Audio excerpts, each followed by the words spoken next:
The obsidian halls of the Valerian flagship trembled as Queen Zalara's roar tore through the air like a supernova's death scream. Her crystalline scales, normally shimmering with regal violet hues, now blazed crimson with maternal fury. The 40-foot monarch's tail swept across the command deck, sending officers scattering like leaves before a hurricane. "Find them." Her voice carried harmonics that shattered 3 viewing screens simultaneously. Every corridor, every chamber, every oxygen-breathing crevice of this vessel. The hatchlings had been missing for 3 hours. 3 hours since anyone had seen the twin princes. Barely a week out of their gestation pods. 3 hours since the most protected infants in the Valerian collective had simply vanished from their fortified nursery. Captain Vorn, his secondary hearts pounding with terror, prostrated himself before his queen. "My liege, we've scanned every deck. The life sign sensors detect nothing. It's as if they simply ceased to exist." Zalara's inner eyelids flickered, a sign of barely restrained violence. In her 3 centuries of rule, she had conquered 17 star systems, negotiated treaties with beings of pure energy, and survived assassination attempts from her own clutchmates. But nothing, absolutely nothing, compared to the primal terror of losing her sons. "Expand the search to the human quarters," she hissed, her fangs dripping with venom that could dissolve titanium. "Those soft-skinned primitives. Perhaps they seek leverage." The Valerian-human alliance was barely 6 months old, forged from mutual necessity against the encroaching void swarm.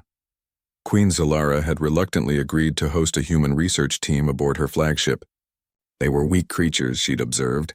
No natural weapons, no armored hides, no venom glands. They died if the temperature shifted 20 degrees in either direction. Pathetic, really. Yet somehow they'd won their war.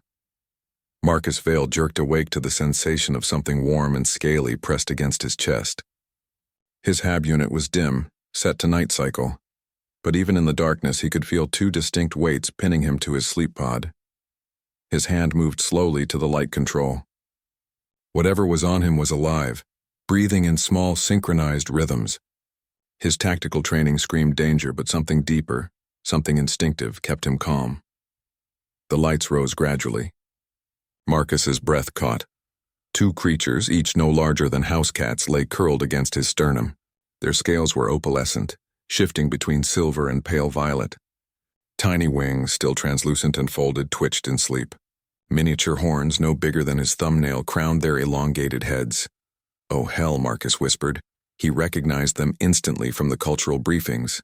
Valerian hatchlings. But not just any hatchlings, the distinctive crown patterns marked them as royalty. And if these were who he thought they were, the door to his quarters exploded inward. Queen Zalara filled the doorway, flanked by 24 armed guards. Her eyes blazed with lethal intent, claws extended, jaw unhinging to reveal rows of serrated teeth. Marcus didn't move, couldn't move. The hatchling stirred slightly at the noise but didn't wake. "Human," Zalara's voice was liquid nitrogen. "You will explain why my sons are in your possession before I separate your head from your body." I don't know," Marcus said honestly, keeping his voice low. "I went to sleep alone. Woke up like this." Zalara's sensors swept the room, analyzing heat signatures, pheromone trails, everything. Her guards aimed plasma rifles at Marcus's head, awaiting the execution order. But the queen hesitated. The hatchlings were purring. That distinctive thrumming sound that Valerian infants made only when they felt completely safe, completely content.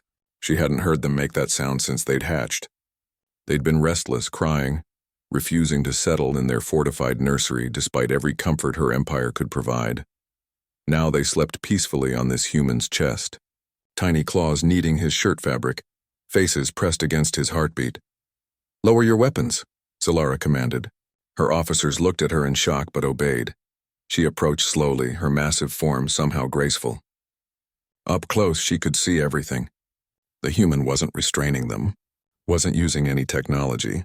He was barely breathing, clearly terrified, yet somehow still. "How did they get here?" she demanded.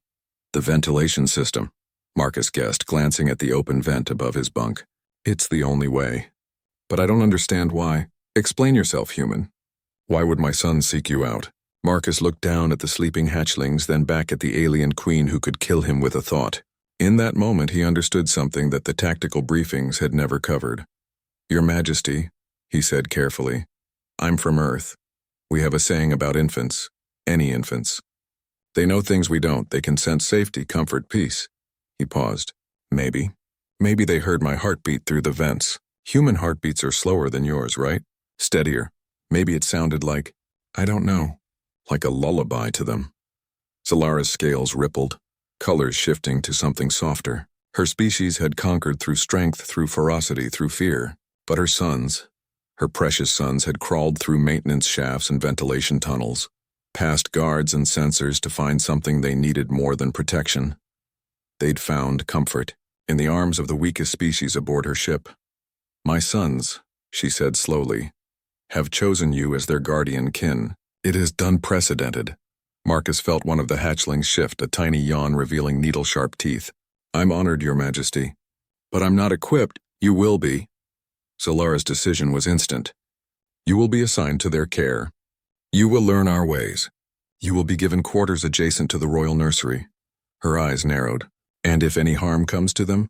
I understand, Marcus interrupted gently. But can I ask one thing? Speak. Can someone teach me how to feed them? Because I'm pretty sure human milk isn't compatible. For the first time in 6 months of alliance, Queen Zalara's officers witnessed something impossible. Their queen's scales flickered with the chromatic pattern of laughter. The human, it seemed, had already grasped the most important lesson. Caring for young wasn't about strength or weapons or empire. It was about knowing when to ask for help. Perhaps these soft-skinned creatures weren't so primitive after all.